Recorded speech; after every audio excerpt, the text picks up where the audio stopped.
पतंजलि दंत कांति toothpaste, complete oral health का सच। नमस्कार, सवाल हरियाणा का देख रहे हैं आप। मैं हूं आपके साथ वरुण गोयल। हरियाणा विधानसभा का छठा दिन खत्म हुआ और राज्यपाल के अभिभाषण पर मुख्यमंत्री ने जवाब दिया। लगभग 2.25 घंटे से ज्यादा मुख्यमंत्री ने विस्तार से सवालों के जवाब दिए, लेकिन बुजुर्गों की पेंशन, धान खरीद जैसे मुद्दे पर हंगामा भी देखने को मिला और वंदे मातरम पर जब चर्चा हो रही थी तब कांग्रेस ने वॉकआउट भी कर दिया। कुल मिलाकर हंगामेदार दिन रहा, लेकिन सत्र निरंतर चलता रहा, निर्बाध गति से चलता रहा और सत्र का छठा दिन खत्म हो गया। अब 2 मार्च को दोपहर 12 बजे हरियाणा का बजट पेश होगा। आज का जो दिन रहा है उसमें कई मुद्दे उठाए गए हैं, उसी पर आज चर्चा करेंगे। पहले आपको सुनवा देते हैं किसने क्या कुछ कहा।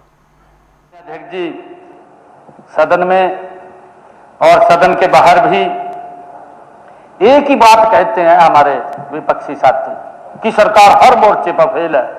यही बात बोलते हैं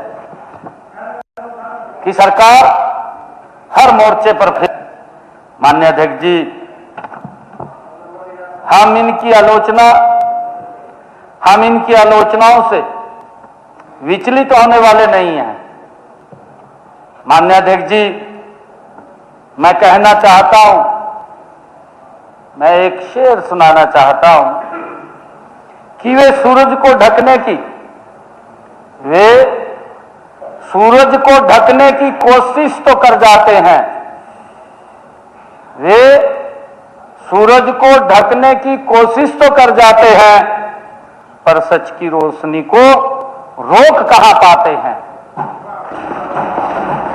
माननीय अध्यक्ष जी, हम काम करने वाले हैं। आदरणीय नरेंद्र मोदी जी के नेतृत्व में गति से काम कर रहे हैं। माननीय अध्यक्ष जी, हम काम करने वाले हैं, हमने काम किया भी है और आगे भी हम 3 गुना गति से इस कार्य को आगे बढ़ा रहे हैं।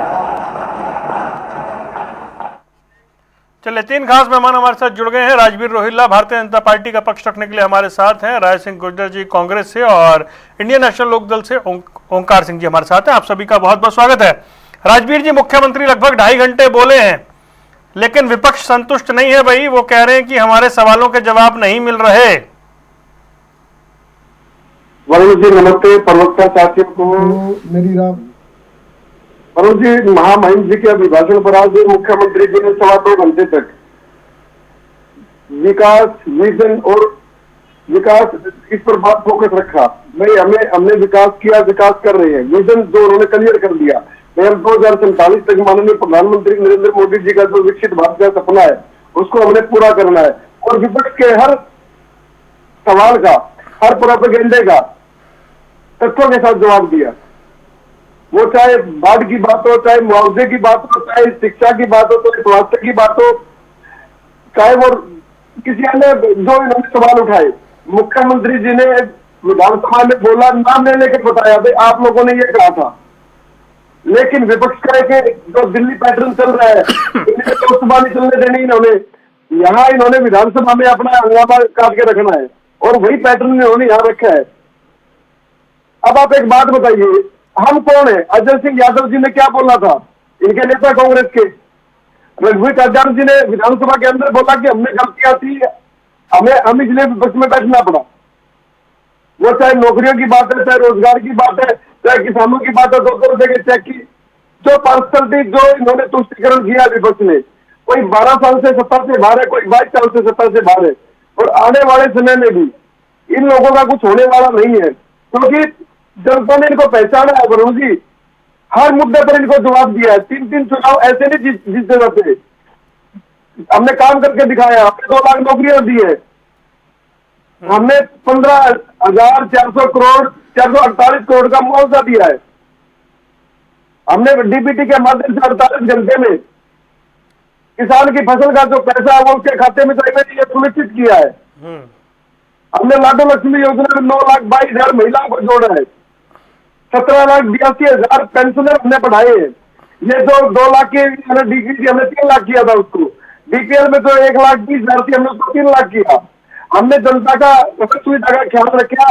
इंफ्रास्ट्रक्चर की बात आए तो हमने एम्स बनाए हैं, हमने हॉस्पिटल की सुविधाएं बढ़ाई है, हमने डॉक्टर्स की सुविधाएं बढ़ाई है, और अभी भी जो नौकरियां पाइपलाइन में है, जो सीट लाखों बच्चों ने दिया था, तो ये जो एसकेएम की बात भी थी, इसको हमने ठेकेदारों के शोषण से कर्मचारियों को बचाने का काम किया, जो सिक्योरिटी दी है। आप किस बात में करेंगे? आप बाढ़ के समय में मुख्यमंत्री जी ने कहा था कि मैं फील्ड में था, लेकिन जो विपक्ष के जो नेता है या जो विधायक है वो कहाँ थे? मुख्यमंत्री जी ने, हमारे मंत्रियों ने हर पुरजोर तरीके से हर तथ्य के साथ जवाब देने का काम किया। विपक्ष की बहुत ही बद की, और विपक्ष के पास सिवाय वॉकआउट के और कोई काम नहीं। ओके, ठीक है जी। राय सिंह गुर्जर जी, वही वॉकआउट के सिवा कोई काम नहीं, मुख्यमंत्री ने हर सवाल का जवाब दिया है, और ये सदन में भी कहा गया कि सवाल पूछते हैं, जवाब देने की बारी में वॉकआउट कर जाते हैं। गोयल साहब, देखिए, जिस प्रकार देश के प्रधानमंत्री जी बड़ी सदन में, लोकसभा में झूठ बोलते हैं, आंकड़े पेश करते हैं, उन्हीं की छत्र छाया में आगे बढ़ने वाले नागपुर यूनिवर्सिटी और गलगोटिया यूनिवर्सिटी के छात्र रहे राजनीतिक रूप से, हमारे हरियाणा के मुख्यमंत्री उसी प्रकार की एक परिपाटी तैयार कर रहे हैं कि जो सवाल जनता का है, जो जनता के मुद्दे हैं, अगर हमारे विधायकों ने रखे हैं तो उन पर उत्तर नहीं दे रहे हैं, दाएं बाएं की बात करके प्रदेश की जनता को गुमराह करना चाहते हैं। तमाम मुद्दे आज भी वैसे ही खड़े हैं जैसे अभिभाषण के बाद परिचर्चा में हमारे विधायकों ने जो बात रखी थी। ये बात कर रहे हैं किसानों के सम्मान की, कि कोई धान घोटाला नहीं हुआ, जांच चल रही है।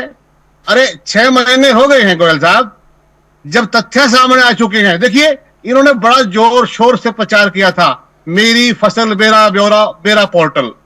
उसी पोर्टल से एक सुनियोजित ढंग से, एक तरीके से इन्होंने धान घोटाला किया, फर्जी धान पैदा की गई, दिखाई गई, और फर्जी बिल तैयार किए गए, और फर्जी मंडी गेट तैयार किए गए। तीनों तरह से फर्जी काम करके सरकार से के खजाने से पैसे लिए गए। अब इसमें कौन लोग शामिल हैं? जब उसकी जांच आई तो 17 से अधिक सेलर ऐसे निकले जहां पर धान का घोटाला वो भाजपा के बड़े लोगों से जुड़े हुए हैं। इनके विधायक, पूर्व मंत्री और बड़े नेता उसमें शामिल है। जब जांच वहां तक पहुंची तो ये दबाना चाहते हैं 4-5 छोटे कर्मचारियों को उसमें फंसाकर, जो लगभग 4 से 5 हजार करोड़ का घोटाला है, ये दबाकर सदन में गुमराह कर रहे हैं। वो कह रहे हैं कि जांच चल रही है, हम जांच करते हैं। अरे भाई, घोटाला भी तो आप करते हो, घोटाला भी तो आपके लोग करते हैं, आप उस पर ध्यान नहीं देते। दूसरी बात ये करें शिक्षा के बारे में।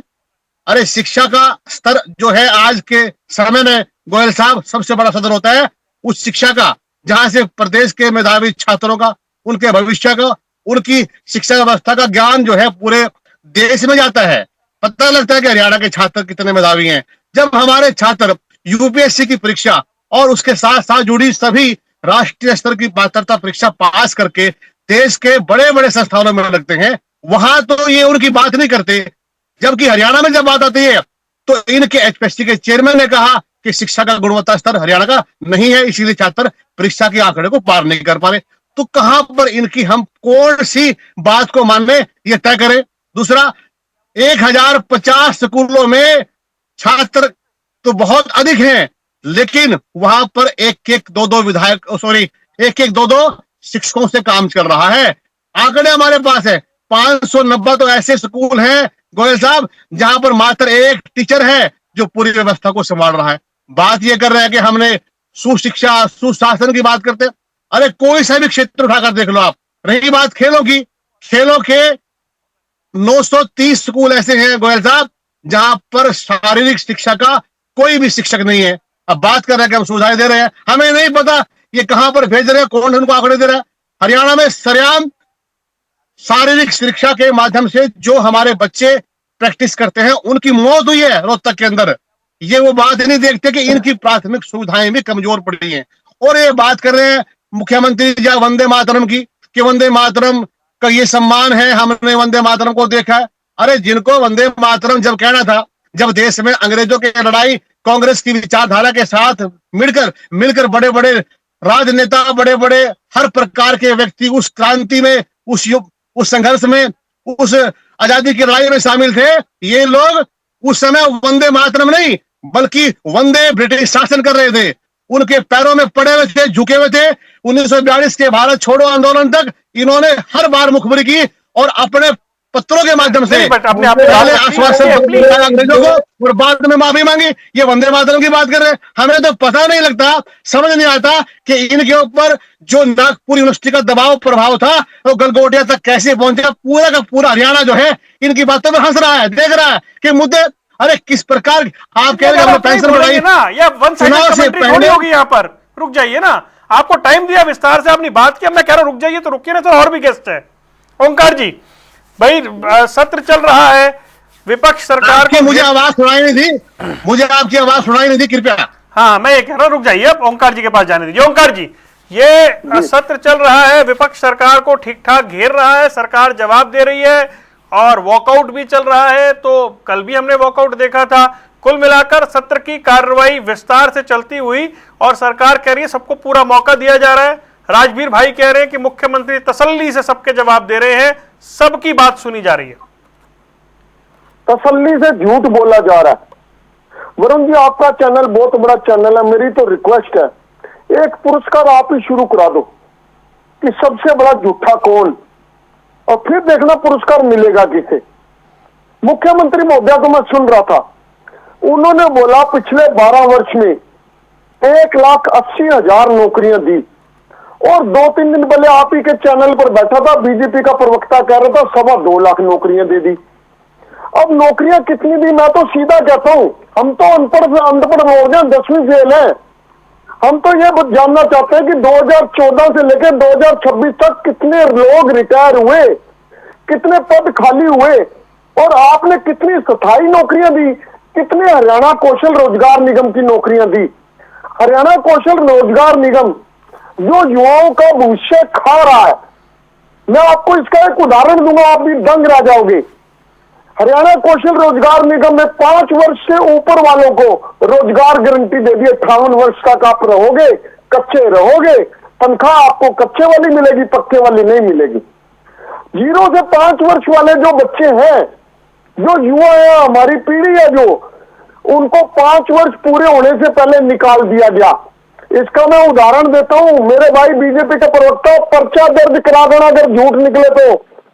टोहाना सिंचाई विभाग में 128 कर्मचारी इकट्ठे निकाल दिए गए क्योंकि उनका 5 वर्ष पूरे होने वाले थे।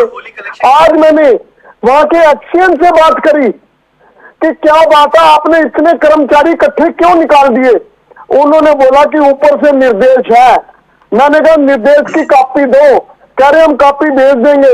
ये हालात है, युवाओं के भविष्य से खिलवाड़ कर रहे हैं। और आज तो एक नया आंकड़ा सुना मैंने मुख्यमंत्री के मुंह से, उन्होंने बोला कि हरियाणा में शहरी बेरोजगारी 4% है। मतलब अब बेरोजगारी भी शहरी होगी और ग्रामीण होगी। वरुण जी, आपको भी इसका संज्ञान लेना चाहिए।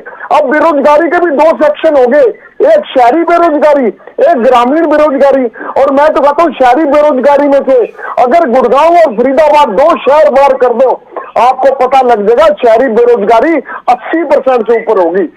आज हमारे बच्चे परेशान है, नौकरी मांग रहे हैं, और ये बार बार एक बात कहते हैं 24 फसलों को एमएसपी देते हैं। जरा ये बता दे, नारियल किस जिले में पैदा होता है, जूट किस जिले में पैदा होता है, रागी किस जिले में पैदा होती है। बड़े अफसोस की बात है, ये उन फसलों को भी गिना देते हैं जो फसलें हरियाणा में कभी पैदा ही नहीं होती। आज बात करते हैं अगर गरीब की, तो 52,80,000 परिवारों में से 13.5 लाख परिवारों के बीपीएल कार्ड काट दिए गए। क्यों? ये कहते हैं हम 17,82,000 को पेंशन दे रहे हैं। अरे भाई, कौन सा एहसान कर रहे हो? 60 वर्ष की उम्र है, 60 वर्ष वाले को दे रहे हो, या तो 55 वर्ष वाले को दे रहे हो, तो बहुत बड़ी मेहरबानी। अब जितने बुजुर्ग हमारे समाज में हैं, तुम्हारे क्राइटेरिया को पास कर रहे हैं, उनको अगर आप पेंशन दे रहे हो, पेंशन आपने नहीं लगाई, आपके हाथ में हो तो आप आज काट दो। ये तो पेंशन चौधरी देवीलाल जी की देन है, जो आपके हाथ में नहीं है काटना, और ना ही काटने देंगे हम। पेंशन का दायरा बढ़ा ही है ना। अरे तो जितने बुजुर्ग बढ़ेंगे वरुण जी, आप भी कैसी बात करते हो। अब मैं भी 60 साल का हो गया। दो बातें कैसे हो सकती है? एक तो ये पेंशन काट रहे हैं, दूसरा ये पेंशन भोगियों का दायरा हरियाणा में बढ़ रहा है। हरियाणा की जो कुल आबादी है, एक सेकंड, अगर सारी पेंशन मिला ली जाए, जो रफ आइडिया बताया जाता है कि 35 लाख से, सरकार तो ऑफिशियल आंकड़ा बता रही है 35 लाख से ऊपर लोगों को पेंशन मिल रही है हरियाणा में। अब वो बुजुर्ग हैं, वो विधवा पेंशन है, वो दूसरी और पेंशन है, विकलांग पेंशन है, तो हरियाणा की आबादी भी अगर 3 करोड़ है तो आबादी का 11-12% पेंशन भोगी है, सरकार पेंशन दे रही है, तो दायरा बड़ा ही ना सर। वरुण जी, दायरा बड़ा नहीं है, इन्होंने लिमिट तो वही रखी 60 साल, या तो कहते 55 कर दी। अब कोई विधवाओं को पेंशन मिल रही है, सामाजिक विकलांग को मिल रही है। पेंशन जो जिनको ये पेंशन मिल रही है, अलग अलग पेंशन, मैं सिर्फ बुजुर्ग पेंशन नहीं कह रहा हूं, उन तमाम पेंशन को जोड़ा जाए तो एक राज्य की आबादी के 11-12% लोग पेंशन उन्हें मिल रही है, तो फिर दायरा बड़ा ना, ये मानेंगे हम नहीं। वरुण जी, दायरा बड़ा, जितने लोग कैपेबल हैं, जितने इसके लिए योग्य हैं, उन्हीं को तो दे रहे हैं, मेरे को तो नहीं दे रहे। मेरी भी उम्र 60 साल होगी। चाहिए सर, कैपेबल को तो मिलेगी। नहीं नहीं नहीं नहीं, नहीं सुनिए, मैं ये नहीं कह रहा मेरे को चाहिए, मैं ये कह रहा हूँ कि जो कैपेबल है उनकी पेंशन आज भी नहीं मिल रही, आज भी लोग लाइनों में लगे हैं। आज सवेरे एक बात कह के समाप्त करूंगा। आज सवेरे मैंने समाज कल्याण विभाग के इंचार्ज से बात करी, उन्होंने बोला कि जिनकी पेंशन कट गई है उनके IFSC कोड डिफरेंट है, उनको डिपार्टमेंट में भेजो, यहाँ आके लगाएंगे। क्यों? उनकी घर बैठे क्यों नहीं लगेगी? क्या कर रही है तुम्हारी सरकार? क्या एक एक बुजुर्ग को लाइन में लगाना चाहते हो? ये पूछना चाहता हूं मैं इनसे। ओके जी, पात्र जो है, एलिजिबल जो है राजवीर भाई, उन्हें भी पेंशन नहीं मिल रही, ओंकार जी कह रहे हैं। वरुण जी, ओंकार जी धक्केशाही की बात करते हैं, वो लॉजिकल बात की एक भी नहीं है। आपने 11-12% का आंकड़ा दिया, इनके पास कोई जवाब नहीं है, क्योंकि इन लोगों ने जब राज सारी लोगों का तो 100 रुपए दिया कर दे, और उसके लिए भी इन्होंने 10,000-12,000 का प्रति ईयर का इन्होंने बढ़ा रखा था। मैं इसके अरे उनको बीच में मत बोलो, मैं बीच में नहीं बोल रहा हूँ, बस बीच में नहीं बोल रहा हूँ मैं। सारी उम्र जो आय से अधिकतर संपत्ति में जेल काट के आ रहे थे, वो बात कर रहे हैं, वो लोग ध्यान दे रहे हैं। अरे छोड़ो ना, आप सहयोगी रहे जो आपकी बारी में नहीं बोल रहा था उसकी बारी में कोई ना बोले भाई, please. Okay Rajveer, only Rajveer नहीं बोलता। तो इन्होंने भी क्राइटेरिया बनाया हुआ था, कांग्रेस ने भी क्राइटेरिया बनाया हुआ था आय का, 1,20,000 था, हमने उसको 3 लाख किया, और ये 3 लाख में लोग जुड़े हैं। जो पेंशन पहले 10-10, 15-15 हजार रुपए लेके बनाई जाती थी, माननीय पूर्व मुख्यमंत्री मनोहर लाल जी ने फैमिली आईडी के माध्यम से ऐसी व्यवस्था की, भाई 60 साल हुए आपको कुछ डॉक्यूमेंट देने होंगे और आपकी पेंशन घर पर के आएगी, ठीक है ना। और ये चीजें लगातार चल रही हैं और पेंशनें बढ़ भी रही है। और मैं एक बात और कहता हूं, जो अयोग्य है उनकी कटेगी, जो अयोग्य है BPL में वो कटेंगे, वो जांच जारी है। मुख्यमंत्री जी ने भी यह बात बोल दी है, हमारे समाज कल्याण मंत्री कृष्ण बेदी जी, उन्होंने भी यह बात विधानसभा में बोली है। आप लोग पारदर्शिता से इतना डरते क्यों है? सीधी बात यह है, 8 तरह की पेंशनें दी जाती है हरियाणा सरकार में, यही कोई दिक्कत नहीं है, लेकिन दिक्कत विपक्षी दलों को है, क्योंकि इनके मुद्दे खत्म हो गए। अल्टीमेटली जनता को राहत चाहिए, जनता को सहयोग चाहिए, जनता का सहयोग हर तरह से मुख्यमंत्री जी कर रहे हैं, हरियाणा सरकार कर रही है। मुख्यमंत्री जी ने छाती ठोक के बोला, जब बाढ़ आई थी तो मैं फील्ड में था, आप लोग कहां थे? और एक बात और कहता हूं मैं इन प्रवक्ता साथियों को, कुछ डाटा लेके आया करे, कुछ सबूत होना चाहिए, अंदर बातों से डिबेट नहीं होती। आपके टाइम पे जो मनरेगा थी, जिसे जी राम जी प्रधानमंत्री जी ने किया है, उसका मेरे पास सबूत पड़े हैं, कैसे मिलजुल के नेक्सस बनाया जाता था, तो कैसे गरीबों का पैसा लूटा जाता था। जी राम जी ने, प्रधानमंत्री जी ने ऐसी व्यवस्था कर दी, केंद्र और राज्य सरकार मिलके, उसमें कोई घपला घोटाला नहीं होगा। और मुख्यमंत्री जी बार बार कहते हैं कि भाई सुधार हमेशा होता रहता है, तो जो भी सुधार आते हैं उनपे गौर करते हैं, अगर अच्छा होगा तो हम उसको लागू भी करते हैं। फैमिली आईडी ऐसा ही एक आइडिया था जिसे पूर्व मुख्यमंत्री जी ने लागू किया। लाडो लक्ष्मी योजना हमारी एक महत्वाकांक्षी योजना है, 9,22,000 महिलाओं को दे रहे हैं। लेकिन आज वरुण जी दिक्कत क्या है, विपक्ष को लगातार 3 बार पिट लिया, 14 से लेकर आज तक। 14 से पहले आपने को क्या उपलब्धियां दी? 86,000 नौकरियां दी थी आपने, और तो भाई छाती पीट रहे हैं आप। इनकी 16,000 नौकरियां दी थी लोगों ने, डाटा बनाया इनका सरकार ने, और हर रोज पब्लिश होता है वो चीजें, पब्लिक डोमेन में आती है। मुख्यमंत्री जी ने 1,80,000 की बात की है, वो 25 नौकरियां दी हम लोगों ने। हमने अरे रुको एक मिनट, बीच में मत बोलो, 1,80,000 पक्की नौकरियां दी है। और जो SKRN की बात की है, SKRN ने अपने शोषण के बताया है, आप लोगों के इसमें 50,000 रुपए लिए जाते थे, मैं आपको 1 साल और एक्सटेंड कर दिया जाएगा। 2 तनख्वाह 3 तनख्वाह ली जाती थी, क्योंकि मैं धरतपुर से आता हूँ, मुझे हर चीज की जानकारी है। मुझे यह भी पता है घोटाले कहाँ होते थे। अब सुनो अच्छा ठीक है सर, एक मिनट और राजवीर भाई, 1 मिनट और बस। बात आ गई आपकी, चलिए आगे ठीक है, ओके। राय सिंह गुर्जर जी, आपके नेता सदन के भीतर जैसे जिक्र कर रहे थे रघुवीर कादियान साहब का, जिन्होंने कहा गलतियां हुई हैं, कुछ बाहर के नेताओं का जिक्र हो रहा है। चुनाव में आपके नेता जो कुछ बात कह रहे थे नौकरियों को लेकर, ये जो नौकरी वाला मामला है, ये इतना पेचीदा रहा है, या आपके समय के नेता जो अब तरह के बयान दे रहे हैं वो कवर नहीं हो रहा है, या उसकी आड़ में बीजेपी को पूरा मौका मिलता है जब भी आप सवाल उठाते हैं आप लोगों को घेरने का? देखिए, मैंने अपने साथी रोहिला प्रवक्ता साहब की बात सुनी है। ये कह रहे हैं कि जो 10-10 साल जेल में रह के आए हैं, उन्होंने नौकरियां बेची हैं और उनको हरियाणा की जनता पहचानती जानती है। लेकिन रोहिला साहब, 2019 के चुनाव से पहले देखिए आप मनोहर लाल खट्टर के क्या बयान होते थे कि मैं विशेषकर चौटाला परिवार के लिए कि मैं इन नेताओं के कपड़े जो हैं खूंटी पर टंगवा दूंगा, सिरसा में हिसार में जाके बोलते थे।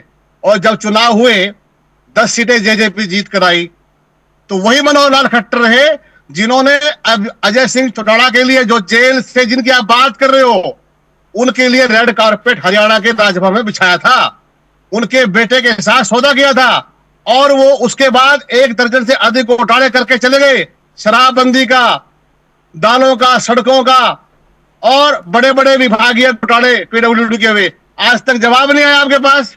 जनता जानती है आपकी इन झूठी बातों को। रही बात जो आप कह रहे हैं कि नौकरी का और दूसरे तमाम मुद्दों को लेकर कांग्रेस या दूसरे विपक्ष ने भ्रमित कर रही है, अरे आंकड़े आपके पास नहीं होते, सच्चाई आपको पता नहीं है, लिखकर आपको दिया जाता है कि आपने यही बात रखनी है। मुख्यमंत्री जवाब दे धान घोटाले पर, हमारे पास तथ्य है। मुख्यमंत्री के करनाल के अंदर प्रॉपर्टी आईडी को लेकर और वहां पर अवैध कॉलोनी काटने को नाम को लेकर वरुण जी, मनोहर लाल खट्टर के टॉप 10 पार्लियामेंट के लोग शामिल थे, उनके नाम डायरी में लिखे गए थे, करोड़ों रुपए बटे हुए थे, वो डायरी चली गई, डायरी में लगा दी गई। विधानसभा में पढ़वाइए। हाँ, हमने नाम दिए हैं, दबाते हैं लोग। आप मुझे मौका दो, आप कहो कि कार्रवाई कर देंगे। आप विधानसभा में पढ़िए ना सर, ऑथेंटिकेट बात हो ताकि आरोप की बात ना हो। सभा में ये मुद्दे उठाते। हाँ, दूसरी बात, प्रॉपर्टी आईडी को नाम को लेकर और फैमिली आईडी को लेकर कितने घोटाले हुए। इनकी कंपनी मंगाई गई, यहां से कंपनी को करोड़ों रुपए देकर इन्होंने कंपनी खरीदी, उससे घोटाले कराए, अपने लोगों के नाम बुला। आज तक लोग आवेदन के लिए घूम रहे हैं। कौन से सुशासन की बात कर रहे हो आप? अरे कौन सा सुशासन है आपका? ठीक है, राजवीर जवाब देता हूं, फिर जाऊंगा मैं ओंकार जी के पास। नहीं बात, एक मिनट। रही बात तीसरी बात सरकार की, अरे आपने वोट चोरी करके सरकार बढ़ाई है, तथ्य हमने दिए हैं। ब्राजील की मॉडल का दिया है, एक मकान में 50 वोट, 200 वोट रहने की जगह नहीं, वो चोरी आपने की है चुनाव आयोग के साथ मिलकर, जनता जान दी आपको। ठीक है, ओके। राजवीर भाई को जवाब दे दो, ओंकार जी आ रहा हूं आपके पास। हाँ जी राजवीर जी बोलिए। वरुण जी, जो कांग्रेस ने किया है वो ये भुगत रहे हैं लोग, सबको पता है इस चीज का। अरे आप कैसे ये लोग, एक सेकंड, मैंने उन्हें टाइम दिया भाई बोलने के लिए, प्लीज। डी पार्क के 5 किलोमीटर के अंदर सब इंस्पेक्टर लगते थे। जो हुड्डा साहब की कोठी है, एसोसिएट प्रोफेसर की लिस्ट आई थी, मैं बताता हूँ डाटा आपको। 305 एसोसिएट प्रोफेसर। हरियाणा का लूट RSS के लोगों के साथ। रुकिए राय सिंह, एक सेकंड रुकिए प्लीज, एक सेकंड रुकिए। प्रधानमंत्री एसोसिएट प्रोफेसर के लेक्चररों की, उसमें क्या किया इन लोगों ने? अपने क्षेत्र के, अपने लोगों के जो फोरम है वो अलग अलग डिस्ट्रिक्ट में लगवाए गए। अरे रुको ना, अब सुनो, अब सुनो, वरुण जी, अब सुनो, मैं नोट नहीं कर सकता हूँ। आप लोगों के टाइम एस्टेट के पेपर, आप लोगों के टाइम एस्टेट के पेपर घर होते थे, आप वहां से जेबीटी इंश्योरेंस के पेपर आपके घर होते थे, बच्चे पेपर देने नहीं देते थे, और मुख्यमंत्री जी ने सही कहा, भी लिखी जाती थी खाली पेपरों से, खाली पेपरों से बच्चों को नौकरी दी थी। ओमकार जी के पास जाऊंगा। ओके ओमकार जी, ओके ऐसे गलत बात है, रुक जाइए ओमकार जी, गलत बात है वरुण जी। एक सेकंड प्लीज प्लीज ओमकार जी। वरुण जी, मेरे भाई बीजेपी के प्रवक्ता ने बोला कि हम 9,40,000 महिलाओं को 2100 रुपये महीना दे रहे हैं। बहुत अच्छी बात है, चलो 9,22,000 को दे रहे हैं। इन्होंने बोला 9,22,000 को हम 2100 रुपये महीना लाडो लक्ष्मी योजना के दे रहे हैं। आप देखिए 75 लाख महिलाएं हैं जो योग्य हैं। जब इन्होंने वोट लेने की बात की थी, इन्होंने कहा था हर 18 वर्ष की महिला को 2100 रुपए दिए जाएंगे, और सिर्फ 2 महीने दिए पैसे। तीसरे महीने इन्होंने क्या कह दिया, हम तो 1100 रुपए देंगे, 1000 रुपए इनके जमा करेंगे। क्यों भाई, तुमने कोई बैंक खोल लिया क्या? तुम 2100 रुपए की एलिजिबिलिटी है, 2100 रुपए दीजिए और प्रत्येक महिला को दीजिए। पहले तुमने कहा था हर एक 18 वर्ष को देंगे, अब तुमने 23 वर्ष कर दिया। पहले तुमने कहा था सबको देंगे, अब तुमने 1 लाख रुपए की आमदनी की टैपिंग लगा दी। ये सिर्फ ढकोसलेबाजी है। और मैं इनसे एक बात पूछना चाहता हूँ कि आपने भावांतर भरपाई योजना शुरू करी, आप भावांतर भरपाई योजना के आंकड़े देना कि किस फसल में आपने कितनी भावांतर भरपाई करी। सिर्फ ढकोसलेबाजी और तुम्हारे घोटालों के लिए योजनाएं बनी जा रही हैं और किसी जनता को राहत नहीं दी जा रही। आज किसान वर्ग जितना दुखी है उतना कोई दुखी नहीं है। और आप कहते हो किसान को 6,000 रुपए साल के दे रहे हैं, 6,000 साल का मतलब 500 रुपए महीना दे रहे हो। अरे भाई ना दीजिए आप ये पैसे, किसान को फसल के लिए बीज अच्छे दे दीजिए, बीज आराम से दे दीजिए, खाद सस्ती दे दीजिए, उनकी सब्सिडी दे दीजिए। आपके 6,000 रुपए की राहत किसान को जरूरत नहीं। आप किसान की फसल एमएसपी पे खरीद लीजिए, और एमएसपी स्वामीनाथन रिपोर्ट के अनुसार C2+50% पे ले लीजिए।